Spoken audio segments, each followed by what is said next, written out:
Pulong Essay Kalagitnaan na MG, Saksi Enay Jehovah. Para Essay Linggo ng Hunyo 1 Bawas 7, 2026. MG Kayamanan mula Essay Salita ng Diyos. Tema, Huwag matakot, sapagkat ako ay sumasainyo. Magandang gabi, mahal kong mga kapatid. Bago natin simulan ang ating pahayag, panonoorin muna natin ang video na Introduction sa Jeremias. Habang nanonood tayo, bigyang pansin natin kung paano sinuportahan ni Jehovah si Jeremias at kung paano rin niya tayo matutulungan gayon. Himinto para sa video. Salamat. Ang tema para sa ating talakayan ay, Huwag matakot, sapagkat ako ay sumasainyo. Maraming tapat na lingkod ni Jehovah ang minsang nakaramdam ng takot, panghihina o hindi kwalipikado. Marahil ang ilan sa atin ay nakaramdam din ng ganoon. Marahil ay nag-alangan tayong magsalita sa ministeryo. Marahil ay nahihiya tayo kapag nagkokomento sa mga pulong. O marahil ay inisip natin kung kaya ba talaga nating gampanan ang isang atas sa organisasyon ni Jehovah. Kung nakaramdam na tayo ng ganoon, hindi tayo nag-isa. Ganito rin ang naramdaman ni Jeremias. Pakibuksan ang iyong Biblia sa Jeremias Kabanata 1. Babasahin natin ng sabay-sabay ang talata 6. Basahin ang Jeremias 1:6. Sinabi ni Jeremias, sa Aba, o Soberanong Panginoong Jehovah. Narito, hindi ko nga alam kung paano magsalita, sapagkat ako ay isang bata lamang. Pakiramdam ni Jeremias ay hindi siya kayang magsalita. Naniniwala siyang napakabata pa niya at kulang pa sa karanasan. Malamang ay naisip niya, paano ako makakapagsalita sa mga matatanda? Paano ko may hahatid ang ganito kaseryosong mga mensahe? Nakaka-relate ba tayo kay Jeremias?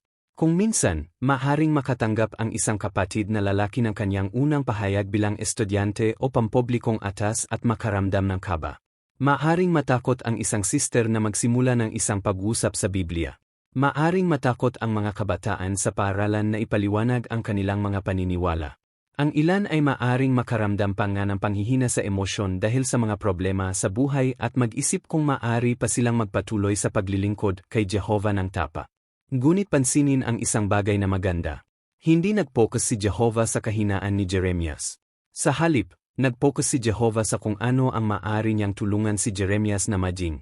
Ngayon, basahin natin ang Jeremias 1:8. Basahin ang Jeremias 1:8. Sinabi ni Jehovah kay Jeremias, huwag kang matakot. Bakit? Sapagkat ako ay sumasayo. Nakakaaliw ang mga salitang yon. Hindi sinabi ni Jehovah na hindi kailanman mahaharap si Jeremias sa oposisyon. Sa katunayan, maraming mahihirap na karanasan ang naranasan ni Jeremias. Kinukutya siya ng mga tao, tinanggihan ang kanyang mensahe, at pinagbantaan pa ang kanyang buhay. Kung minsan, pinanghinaan siya ng loob. Gayonpaman, hindi siya pinabayaan ni Jehovah. Hinipo rin ni Jehovah ang bibig ni Jeremias at sinabi, inilagay ko ang aking mga salita sa iyong bibig. Ituturo sa kanya ni Jehovah kung ano ang sasabihin at bibigyan siya ng lakas upang magpatuloy. Ano ang matututuhan natin dito? Hindi inaasahan ni Jehovah na asa tayo sa ating sariling lakas. Nais niyang umasa tayo sa kanya. Kapag binigyan tayo ni Jehovah ng isang atas, binibigyan din niya tayo ng tulong na kailangan natin upang may sakatuparan ito. Isipin si Moises. Nadama rin niya na hindi siya kwalipikado. Isipin si Gideon. Naramdaman niyang mahina siya. Isipin si Timoteo. Bata pa siya. Ngunit pinalakas ni Jehovah silang lahat. Totoo rin itong gayon. Ang ilang mga kapatid ay likas na mahiyain. Ang iba ay maaring nahihirapan sa pagkabalisa o mababang kumpiyansa. Ngunit dinagamit sila ni Jehovah sa mga kamanghamanghang paraan. Bakit? Dahil umaasa sila sa kanya, hindi sa kanilang sarili. Minsan ay labis na pinanghinaan ng loob si Jeremias kaya sinabi niya, hindi na ako magsasalita pa sa kanyang pangalan. Ngunit pinalakas siya ni Jehovah ng napakalakas kaya't nagpatuloy siya sa pangangaral ng mga 40 taon. Giniginihin mo yon. Isang lalaking dating nakaramdam ng kawalan ng kakayahang magsalita ang naging isa sa pinakamatapang na propeta sa kasaysayan ng Biblia. Paano siya tinulungan ni Jehovah? Sa pamamagitan ng pampatibay loob, patnubay, at patuloy na pagtiyak. Magagawa rin ito ni Jehovah para sa atin gayon sa pamamagitan ng kanyang salita, ng kanyang banal na espiritu, at ng kongregasyon. Ipinaalala sa atin na material ang mga salitang matatagpuan sa Kawikaan 3:5 at 6. Magtiwala ka kay Jehovah ng buong puso mo at huwag kang manalig sa iyong sariling kaunawaan. Kung minsan, sinasabi sa atin ng ating sariling kaunawaan, hindi ka sapat na mabuti. Hindi mo ito magagawa. Mas magaling ang iba kaysa sa iyo. Ngunit higit pa ang nakikita ni Jehovah kaysa sa nakikita natin. Nakikita niya ang ating puso. Nakikita niya ang ating kahandaan. Nakikita niya ang ating pag-ibig sa Kanya. Kapag nagtitiwala tayo kay Jehovah sa halip na sa ating mga takot, matutulungan niya tayong gawin ang mga bagay na hindi natin kailanman naisip na posible. Halimbawa, nanalangin ka na ba bago pumasok sa ministeryo dahil kinakabahan ka? Pagkatapos makipag-usap sa isang tao, nakaramdam ka ng kapayapaan at kaligayahan? Yon ay si Jehovah na tumutulong sa iyo. Nagkaroon ka na ba ng atas na tila mahirap noong una, ngunit pagkatapos ng panalangin at paghahanda, tinulungan ka ni Jehovah na maayos itong magawa? Mili, pinatutunayan John ni Jehovah, ako ay sumasayo. Ang kongregasyon ay isa rin sa maibiging mga probisyon ni Jehovah. Pinatitibay tayo ng mga may gulang na kapatid. Pinalalakas tayo ng mga pulong. Ginagabayan tayo ng mga payo na nakabatay sa Biblia. Sa pamamagitan ng mga kayusang ito, patuloy tayong tinitiyak ni Jehovah tulad ng pagtiyak niya kay Jeremias. Lalo na ang mga kabataan ay maaring matuto mula sa halimbawa ni Jeremias. Maaring madama mong napakabata mo pa para maging kapaki-pakinabang sa paglilingkod kay Jehovah. Ngunit magagamit ni Jehovah ang mga kabataan sa makapangyarihang paraan. Malamang na napakabata pa ni Jeremias nang matanggap niya ang kanyang atas. Ang mahalaga ay hindi ang kanyang edad kundi ang kanyang kahandaang magtiwala kay Jehovah. Matutulungan din ng mga magulang ang kanilang mga anak na magkaroon ng tiwala kay Jehovah. Sa halip na magtuon lamang sa mga kakayahan, tulungan silang makita na pinalalakas ni Jehovah ang mga kusang loob na lingkod. At paano kung nahaharap tayo sa personal na mga takot? Marahil ang takot sa hinaharap, ang takot ay maaring maging sanhi ng dahil sa mga problema sa kalusugan o takot dahil sa pagsalansang. Tandaan ang mga salita ni Jehovah, ako ay sumasayo. Hindi walang laman ang mga salitang yon. Tunay na sinusuportahan ni Jehovah ang kanyang bayan. Nang maglaon ay sinabi ni Apostol Pablo ang katulad nito sa Roma 8:31. Kung ang Diyos ay panig sa atin, sino ang magiging laban sa atin? Hindi ibig sabihin nito na hindi tayo kailanman mahaharap sa mga hamon.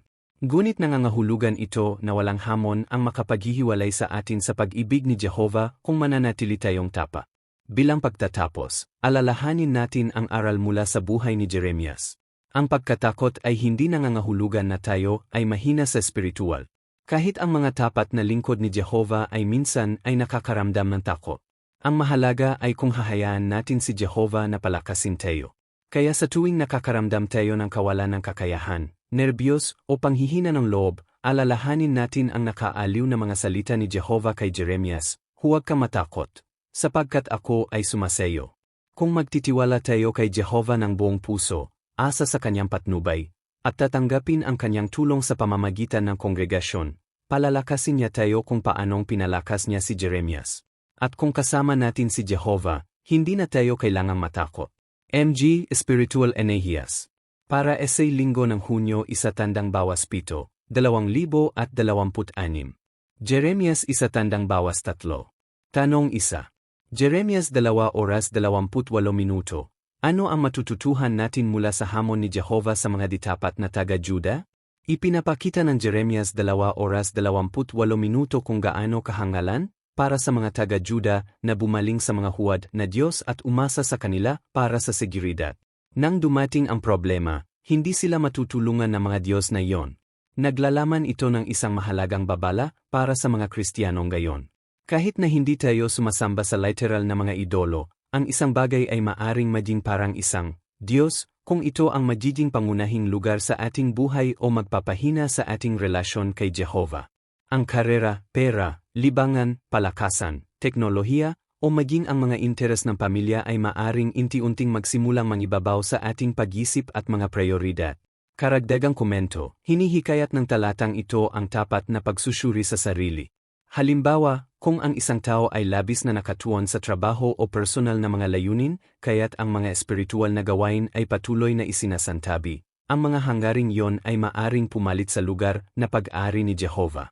Maari ring pag-isipan ng mga kabataan kung ang social media, mga laro, o kasikatan ay nagiging mas mahalaga kaysa sa mga espiritual na layunin. Karagdagang komento, Itinuturo rin ng talata na tanging si Jehovah lamang ang makapagbibigay ng tunay na seguridad at tulong sa mahihirap na panahon. Lahat ng iba pa ay maaring mabigo, ngunit hindi kailanman nabibigo si Jehovah. Kaya naman ang pag-una sa kanya sa buhay ang palaging pinakaligtas at pinakamatalinong landas. Tanong 2. Anong mga espiritual na hiyas mula sa pagbasa ng Biblia ngayong linggo ang gusto mong ibahagi? Komento.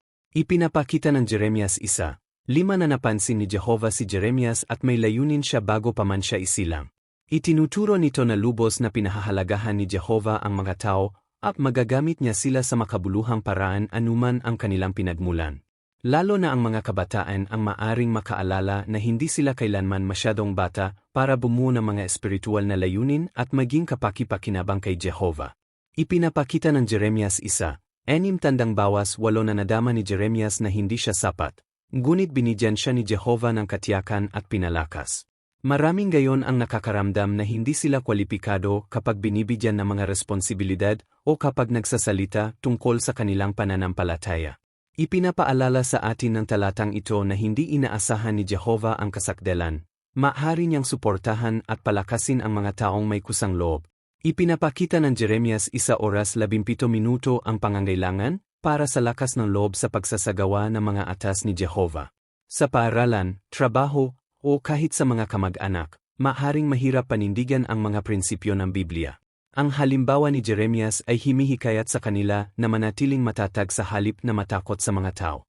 Ipinapakita ng Jeremias 2:13 ang kalungkutan ng pag-iwan kay Jehovah, ang bukal ng tubig na buhay, para sa mga sirang imbakang tubig na hindi makapaglaman ng tubig. Madalas na hinahanap ng mga tao ang kaligayahan sa pera, libangan o immoral na pamumuhay, ngunit nakakaramdam lamang ng kawalan sa spiritual. Ipinapaalala sa atin ng talatang ito na ang pangmatagalang kapayapaan at kasiyahan ay maaari lamang magmula sa isang malapit na kaugnayan kay Jehovah. Ipinapakita ng Jeremias 2:11 na ang pagtalikod kay Jehovah ay kalaunan ay nagdudulot na masasakit na bunga. Makakatulong ito lalo na sa mga kabataan na mag-isip ng mabuti bago sumunod sa mga mapaminsalang kasama o makamundong mga uso. Ang mga pamantayan ni Jehovah ay protection, hindi mahigpit. Ipinapakita ng Jeremias 2:28 na ang mga maling mapagkukunan ng seguridad ay nabibigo kapag may mga totoong problema. Ang ilan ay lubos na umaasa sa kayamanan, edukasyon, mga pinunong tao, o katayuan sa lipunan.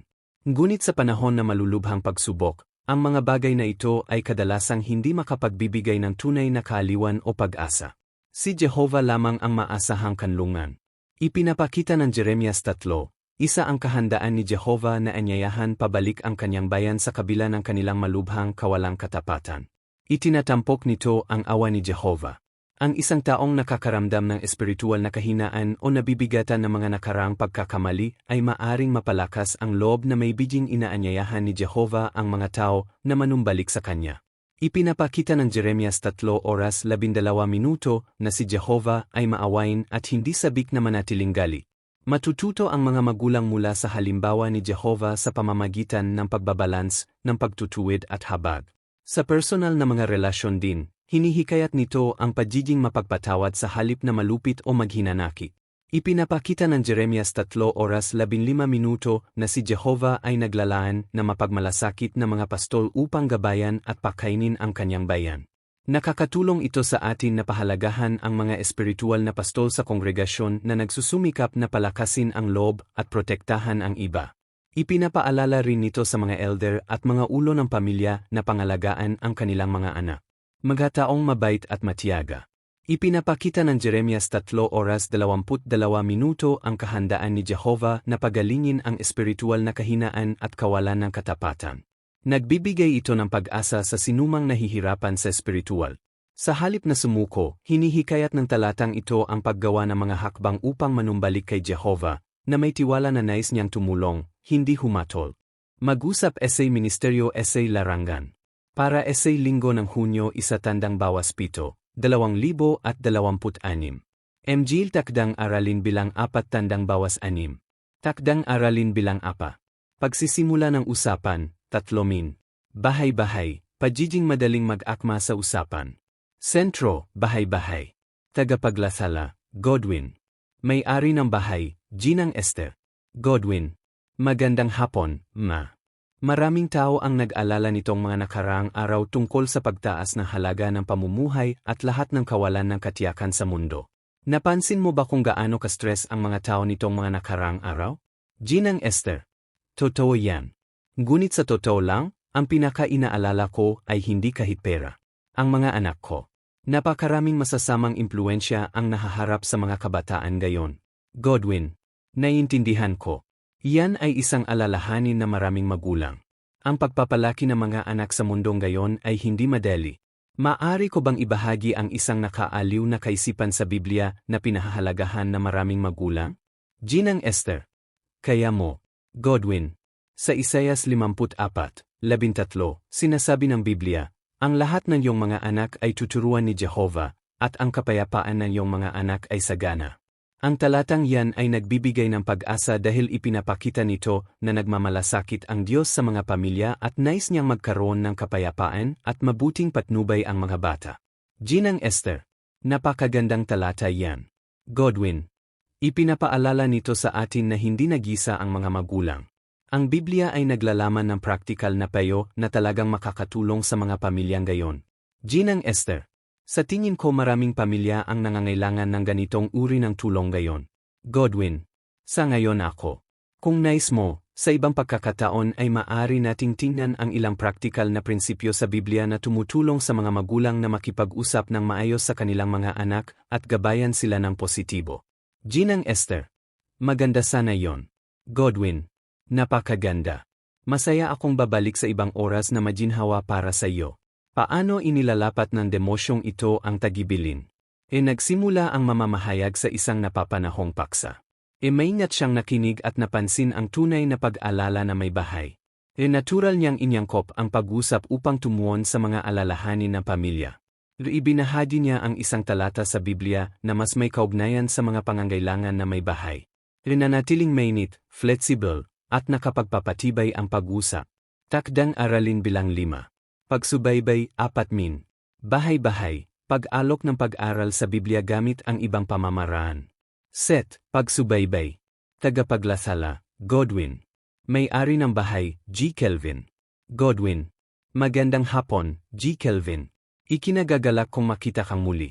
Noong nakaraan, napag-usapan natin kung gaano kahirap makahanap ng tunay na kapayapaan at direksyon sa buhay. G. Kelvin. Totoo yan. Hindi pa rin madali ang mga bagay-bagay. Godwin. Naiintindihan ko. Maraming tao ang nakakaramdam ng ganoon. Noong nakaraan, nabanggit ko na ang Biblia ay nagbibigay ng praktikal na patnubay. Nagkaroon ka na ba ng pagkakataong pag-isipan ang talakayang yon? G. Kelvin. Medyo. Godwin. Mabuti naman. Alam mo, maraming tao ang nakakarinig ng terminong pag-aral ng Biblia at nag-isip ng isang bagay na mahirap o formal. Ngunit ito ay talagang isang simpleng talakayan na direktang nakabatay sa Biblia at nakatuon sa mga tanong na talagang pinapahalagahan ng mga tao. G. Kelvin. Yemem. Hindi ako sigurado kung handa na ako para sa isang pag-aral ng Biblia. Godwin. Ayos lang naman yon. Walang pressure. Sa totoo lang, may isang maikling video na tinatawag na ano ang nangyayari sa isang pag-aral ng Biblia? Ipinapakita lang nito kung ano ang isang pag-aral at kung paano nakikinabang ang mga tao dito. Maari mo ba itong panoorin? G. Kelvin. Seji, maari ko itong panoorin. Ipinakita ang video. Godwin. Pagkatapos itong panoorin, ano sa palagay mo? G. Kelvin. Mas simplo ito kaysa sa inaasahan ko. Akala ko mas magiging komplikado ito. Godwin. Maraming tao ang nagsasabi niyan. Ang layunin ay maunawaan lamang ang itinuturo ng Biblia at kung paano ito makakatulong sa pang-araw-araw na buhay, pamilya, stress, pag-asa para sa hinaharap, at marami pang ibang bagay. G. Kelvin. Gusto ko na practical ito. G. Godwin. Tama. At ang talakayan ay maaring gawin sa oras at bilis na komportable para sa iyo. Gusto mo bang subukan ang isang maikling talakayan paminsan-minsan, para lang makita kung paano ito mangyayari? G. Kelvin. Maaari kong subukan yan. G. Godwin. Napakahusay niyan. Anong araw ang pinakaangkop sa iyo? G. Kelvin. Siguro Sabado ng hapon. G. Win. Perpekto. Dadaan ako sa Sabado ng hapon, at maaari tayong magkaroon na maikling talakayan ng magkasama. Paano inilalapat ng demosyong ito ang tagibilin? Gumamit ang mamamahayag ng kakaiba at banayad na pamamaraan upang ipakilala ang pag-aral sa Biblia. Hindi niya pinilit ang may bahay ng nag-alangan ito. Gumamit ng isang video upang matulungan ang tao na maunawaan kung ano ang nangyayari sa panahon ng isang pag-aral sa Biblia. Binigyang din na mamamahayag ang mga praktikal na benepisyo ng pag-aral sa Biblia. Isang espesipikong kaayusan ang ginawa para sa isang talakayan sa hinaharap. Takdang aralin bilang 6. Paggawa ng mga disipulo, 5.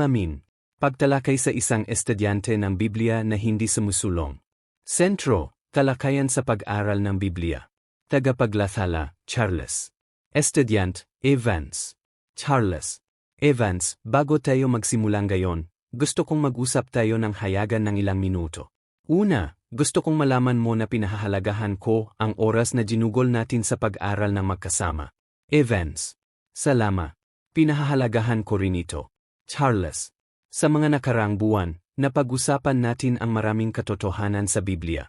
Nakuha mo na kaalaman at masaya ako tungkol doon. Pero napansin ko rin na nahihirapan kang gumawa ng karagdagang pag-unlad. Halimbawa, hindi ka regular na dumadalo sa mga pulong. At nabanggit mo na hindi ka pa rin sigurado sa paglalapat ng ilang mga prinsipyo sa Biblia. Maari ko bang itanong, ano sa palagay mo ang maaring pumipigil sa iyo? Evans. Sa totoo lang, sa palagay ko ay ang mga kaibigan ko at ilang mga gawin na hindi ko pa lubos na nababago. Minsan pakiramdam ko rin ay hindi ako handa para sa ganoong uri ng pangako. Charles. Salamat sa pagiging tapa. Pinahahalagahan ko yon. Ang paggawa ng mga pagbabago ay hindi laging madali. At naunawaan ni Jehovah na ang mga tao ay sumusulong sa iba't ibang bilis. Ngunit ang pag-aral ng Biblia ay nilayon upang tulungan ang isang tao na mapalapit kay Jehovah at may lapat ang kanyang natututuhan. Sa tingin mo ba, ngayon, talagang gusto mong maging isa sa mga saksi ni Jehovah at magpatuloy sa spiritual na pag-unlad? Evans. Sa ngayon, hindi ako sigurado. Charles. Naiintindihan ko. Kung ganoon, maaring mas makabubiti para sa atin na ihinto muna ang regular na pag-aral. Sinasabi ko yan ng may kabaitan at paggalang, hindi dahil masama kang tao, kundi dahil ang pag-aral ng Biblia ay pinakamabunga kapag ang isang tao ay tunay na gustong sumulong sa spiritual. Evans. Naiintindihan ko. Pakitandaan mo na hindi pa nakasasara ang pinto. Kung sakaling magdesisyon kang gusto mong sumulong, sa pamamagitan ng paglalapat ng iyong natututuhan, pagdalo sa mga pulong, at paglapit kay Jehovah, masaya akong ipagpatuloy ang pag-aral kasama ka. Evans.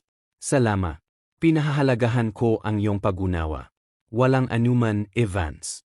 Sana ay patuloy mong pag-isipan ang mga bagay na iyong natutunan. Malaki ang pagmamalasakit sa iyo ni Jehovah. Paano isinasagawa ng demosyong ito ang tagibilin? Matalinong sinuri na mamamahayag kung naging mabunga ang pag-aral. May kabaitan niyang tinanong kung ano ang pumipigil sa estudyante. Magalang niyang ipinaliwanag kung bakit ititigil ang pag-aral. Iniwasan niya ang kalupitan o panjijipit. Malinaw niyang ipinaliwanag kung anong pag-unlad ang kakailanganin bago ipagpatuloy ang pag-aral. Nanatiling mainit, marangal, at nakapagpapatibay ang pag-usap. Pamumuhay bilang MGL Kristiyano. Para Essay Linggo ng Hunyo 1 bawas 7, 2026. Tema, Medjing matapang tulad ni Jeremias. Hinihiling sa atin na i-play ang video, matuto mula sa mga kaibigan ni Jehovah, Jeremias. Pagkatapos ay sagutin ang mga tanong sa ibaba. Tanong 1. Paano naging kaibigan ni Jehovah si Jeremias? Jeremias 1, 6 bawas 8. Sagot. Naging kaibigan ni Jehovah si Jeremias sa pamamagitan ng pakikinig sa kanya at pagtanggap sa atas na ibinigay sa kanya ni Jehovah. Kahit na pakiramdam ni Jeremias ay bata pa at walang karanasan, pinatibay loob siya ni Jehovah na huwag matakot dahil tutulungan at susuportahan niya siya. Nagtiwala si Jeremias kay Jehovah at sinunod siya, na nakatulong sa kanya na bumuo ng isang matalik na pakikipagkaibigan kay Jehovah. Tanong 2.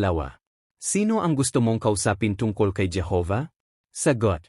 Maaring may mga kakles, katrabaho, kapitbahay, kamag-anak, o kaibigan na makikinabang sa pag-aral tungkol kay Jehovah. Ang pagpapakita ng interes sa pagtulong sa iba na makilala si Jehovah ay isang mapagmahal na paraan upang tularan ang kanyang pagmamalasakit sa mga tao. Tanong 3.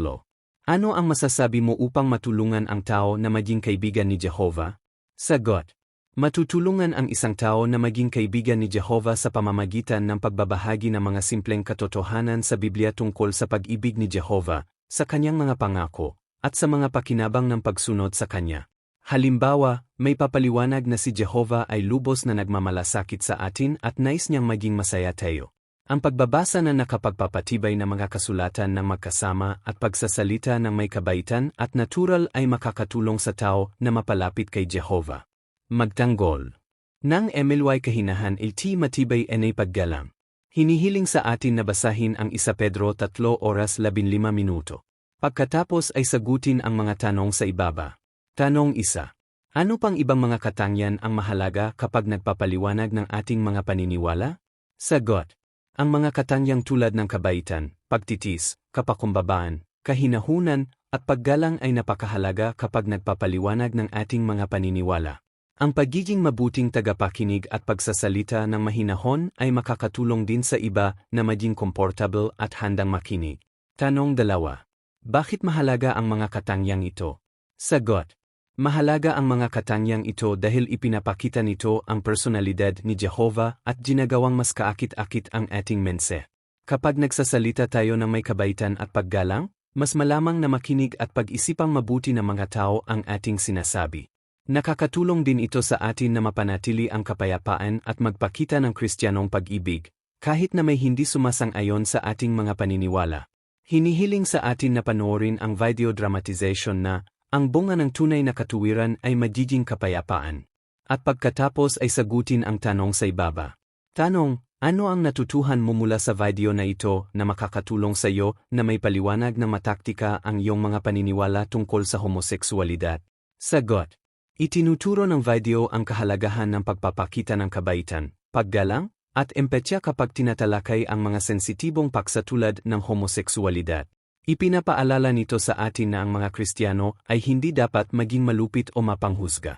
Sa halip, dapat tayong magtuon sa mapagmahal na mga pamantayan ni Jehovah at magsalita ng mahinahon at mataktika.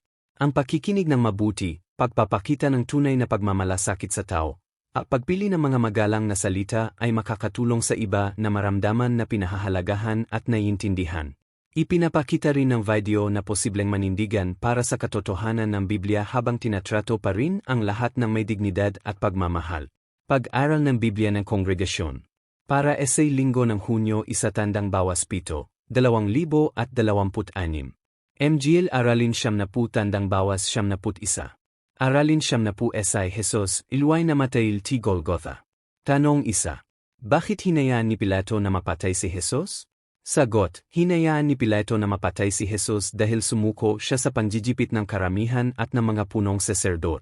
Kahit na ilang bises na sinabi ni Pilato na wala siyang makitang mali kay Jesus, patuloy na sumisigaw ang mga tao na si Jesus ay patayin. Sa halip na manindigan para sa hustisya, pinili ni Pilato na bigyang kasyahan ang karamihan at ibinigay si Jesus upang patayin. Tanong 2. Paano ipinakita ni Jesus na mas nagmamalasakit siya sa iba kaysa sa kanyang sarili?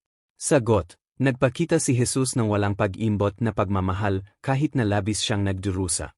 Habang nakabayubay sa tulos, nanalangin siya para sa mga nananakit sa kanya, na sinasabi, Ama, patawarin mo sila, sapagkat hindi nila alam ang kanilang ginagawa. Nagpakita rin siya ng pagmamalasakit sa kanyang ina, si Maria, sa pamamagitan ng paghiling kay Juan na pangalagaan siya. Bukod pa rito, inaliw niya ang nagsisising kriminal sa tabi niya sa pamamagitan ng pangako sa kanya ng isang kinabukasan sa paraiso. Kahit na nahihirapan, patuloy na inisip ni Jesus ang iba sa halip na ang kanyang sarili. Tanong 3. Ano ang itinuturo sa atin ng salaysay na ito tungkol kay Jehovah? Sagot, itinuturo ng salaysay na ito na ang pag-ibig ni Jehovah para sa sangkatauhan ay napakalalim. Hinayaan niyang magdusa at mamatay ang kanyang minamahal na anak upang ang mga tao ay magkaroon ng pag-asa ng kapatawaran at buhay na walang hanggan. Ipinapakita rin nito na ang mga layunin ni Jehovah ay palaging magtatagumpay, kahit na tila kontrolado na masasamang tao. Ang mga pangyayari kaugnay ng kamatayan ni Jesus, kabilang ang kadiliman at ang pagkapunit ng kortina ng templo, ay nagpakita ng kapangyarihan at pagsang-ayon ni Jehovah kay Jesus. Tanong 4. Anong mga praktikal na aral ang matututuhan natin? Sagot, ang isang aral ay ang kahalagahan ng paninindigan sa tama kahit na nasa ilalim ng panjijipit. Alam ni Pilato na si Jesus ay walang sala, ngunit ang takot sa mga tao ang nagtulak sa kanya na gumawa ng maling desisyon. Ang isa pang aral ay ang pagpapakita ng pagmamahal at pagpapatawad, kahit na tinatrato ng masama. Nanatiling kalmado, maawain, at mapagmalasakit si Jesus sa kabila ng matinding pagdurusa. Natututuhan din natin ang kahalagahan ng pagtitis at pagtitiwala kay Jehovah sa mga mahihirap na panahon. Tanong 5. Paano natin ito magagamit sa pamilya, kongregasyon, at ministeryo sa larangan? Sagot, sa pamilya, maaari nating tularan si Jesus sa pamamagitan ng pagpapakita ng pesensya, pagpapatawad, at pagmamalasakit sa isa't isa, lalo na sa mga nakababahalang sitwasyon. Sa kongregasyon, may iwasan nating magpadala sa panjijipit o takot at sa halip ay suportahan ang tama at makatarungan.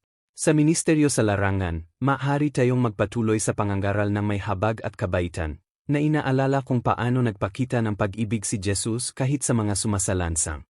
Maaari rin nating tiyakin sa mga tao na ang layunin ni Jehovah na magdala ng kapayapaan at buhay na walang hanggan ay tiyak na magtatagumpay. Aralin 71 na buhay esay Jesus. Tanong 1. Ano ang nangyari nang pumunta ang mga babae sa libingan ni Jesus? Sagot, nang pumunta ang mga babae sa libingan ni Jesus ng maaga sa ikatlong araw, matuklasan nila na ang malaking bato ay naigulong na at ang libingan ay walang laman. Sa loob, isang anghel ang nagpakita sa kanila at sinabihan silang huwag matakot dahil si Jesus ay binuhay mula sa mga patay. Inutusan sila ng anghel na pumunta at ipaalam sa mga alagad ni Jesus na makakasalubong niya sila sa Galilea. Sa kanilang paglalakbay, natagpuan din nila ang binuhay muling si Jesus, na nagsalita sa kanila at nagpatunay sa mense, at dali-dali silang pumunta upang sabihin sa mga alagad. Tanong 2. Ano ang nangyari sa daan patungong Emmaus? Sagot, sa daan patungong Emmaus, dalawang alagad ang nag-usap tungkol sa mga pangyayaring may kinalaman sa pagkamatay ni Jesus nang sumama sa kanila ang isang lalaki at ipinaliwanag sa kanila ang kasulatan. Tinulungan niya silang maunawaan na ang Kristo ay kailangang magdusa at pagkatapos ay buhayin mula sa mga patay. Pagdating nila sa Emmaus, inanyayahan nila siyang manatili kasama nila. Habang kumakain, nang siya ay nanalangin at nagpira-piraso ng tinapay, napagtanto nila na siya nga ang nabuhay na maguling si Jesus.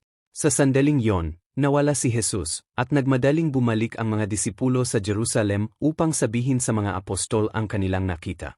Tanong 3. Ano ang nangyari nang magpakita si Jesus sa mga apostol?